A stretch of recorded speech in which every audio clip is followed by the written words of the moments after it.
চলে এলুম আরও একবার। আজ আঁকতে আঁকতে আরও এক অভিজ্ঞতার কথা তোমাদের বলি তবে। মাঝে মাঝে কিছু মানুষ আমাকে আমার হাতে আঁকা জিনিসের ছবি পাঠিয়ে দাম জিজ্ঞেস করে, তারপর উধাও হয়ে যায়। আসলে তারা এই জিনিসগুলোর দাম জেনে অন্যজনকে কম দামে অর্ডার করে সেটা বানিয়ে দেওয়ার জন্য। আবার কিছু কিছু মানুষ আছে যারা অন্যজনের করা জিনিসের ছবি আমাকে পাঠিয়ে বলে, এটা বানিয়ে দাও। আচ্ছা, একটা কথা বলো তো, এগুলো কি আসলেই সঠিক?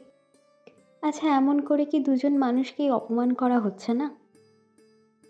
কারোর বানানো কোনো জিনিস পছন্দ হলে তার যে প্রথম সৃষ্টিকর্তা, তার থেকেই সেটাকে সঠিক মূল্য দিয়ে নেওয়াটা ভালো নয় কি? কিন্তু তা না করে যদি আমরা এমন করি, তাহলে আমি যেমন প্রথম জনকে অপমান করলাম, তার সৃষ্টিকে, তার পরিশ্রমকে অবমাননা করলাম, ঠিক তেমনি দ্বিতীয় জনের নিজস্বতাকেও আমি অপমান করলাম, তাই নয় কি? অনেকেই আবার ভাবেন অন্য কাউকে দিয়ে সেটা বানালে সে কি করে জানবে। সত্যি বলছি, কোনো না কোনো দিন ঠিকই জানতে পারা যায়। যেমন আমি জানতে পারি। আর তাছাড়া দিনের শেষে নিজের হাজার কৃতকর্মের পর নিজের কাছে স্বচ্ছ থাকাটা সবচেয়ে বড় ব্যাপার।